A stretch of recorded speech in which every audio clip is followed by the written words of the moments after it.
much, Emily.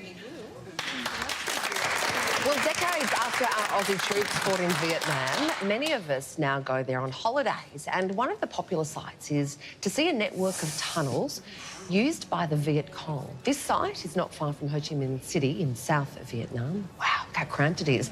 But many visitors don't know that our Australian diggers were the first Allied soldiers to get into the tunnels during the war, when it was very dirty and very dangerous work. And Jimmy Thompson has researched the history of the tunnels as background for his latest novel, Tunnel Vision. And he's come back to visit us again here at Studio 10 and tell us all about them. Hey. Welcome back.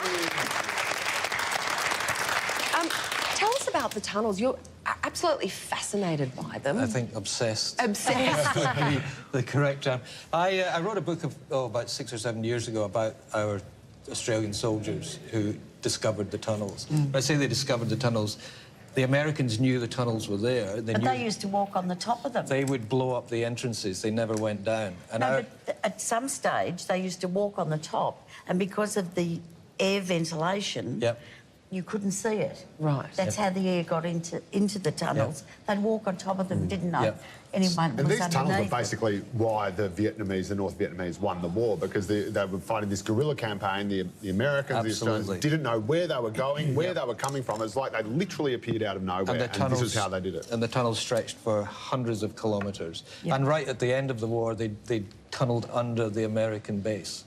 Oh my God! Really? Yeah, amazing. How did they? What did they use to make these tunnels? To tunnel into the ground? They little trowels and baskets and lots and lots of people and just determination. And they actually had an instruction book that said, you only go 30 metres before you take a 30-degree turn, and then you've got to take a 60-degree turn for the next. That's amazing. So that it was all laid out. It didn't happen by accident. It was all incredibly well planned. And how many soldiers were down there at one time? It's been estimated that between 1,500 and 3,000.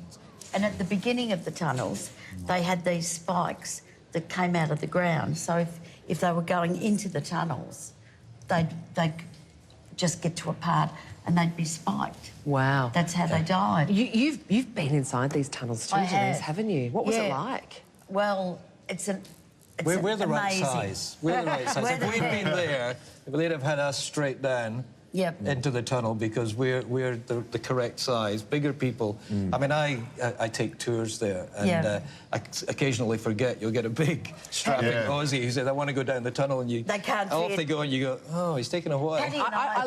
I'm feeling claustrophobic just looking at them on the screen. Well, Patty Newton and I went back in '96, and she couldn't go down them. She was petrified.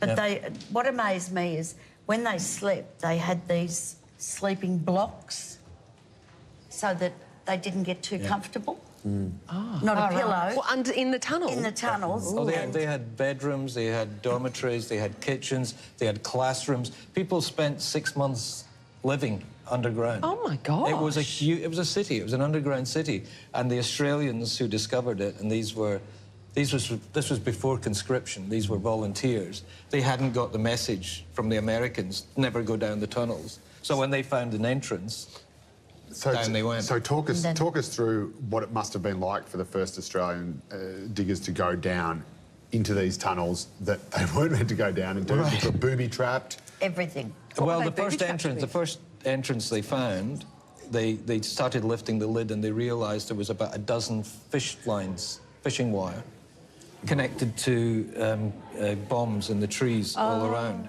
Wow. So they had to deal, but fortunately they were Australian sappers, engineers, so that's what they do. They deal with that stuff. And then they go down, and they always said that you needed 3 hands.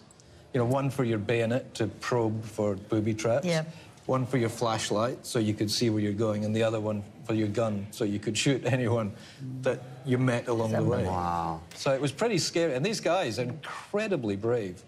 Really incredibly brave. It's a special kind of soldier that can do that work, isn't it? It's slightly mad helps. When I went back there was an ex-Viet Cong colonel who was taking a tour of the tunnels, which I think if you had every war situation or every atrocity that's happened, if you just didn't have it and then made it an attraction, So you had no people that died. Yeah. Do you know what I mean? Like the Kokoda Trail is one of the biggest things for people to do. Just minus the you war go to would be good. Auschwitz. But I actually think it's beautiful that we do those things, which is why I'm so violently against whitewashing history and sort of, you know, destroying these monuments, even monuments to evil, because things like Auschwitz, things like the tunnels, things like the Kokoda Trail are so important to remind people of the sacrifices that were made and some of the horrors that were committed. But the thing is, you go to Vietnam, and not just at the tunnels, but in the presidential palace and the various monuments, there's no mention of Australia.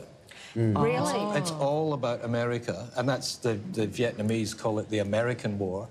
And, you know, even the Battle of Coral Balmoral, I think we're coming up to one of the anniversaries, that was the biggest battle that Australian troops were involved in the Vietnam War. Bigger than Long Tan. Bigger than Long Tan, really? Much bigger. Yet you go there are two monuments on the site, neither of which mention Australians. So how are Australians regarded there? Oh, they love us. Okay. They do. They're, So there's they're like so beautiful, aren't they? Yeah, The Vietnamese people, when you go over, they're kind. They're just so lovely.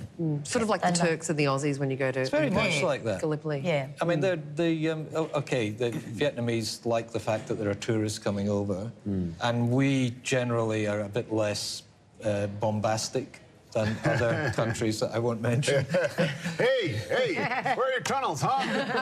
Where are some tunnels? Wow, that's you guys' food is kind of weird. Such a fascinating, fascinating story and fascinating read. Jimmy Thompson's latest novel is called Tunnel Vision, and it's out now. Thank you so much for dropping by. Thank you. We're back after the break.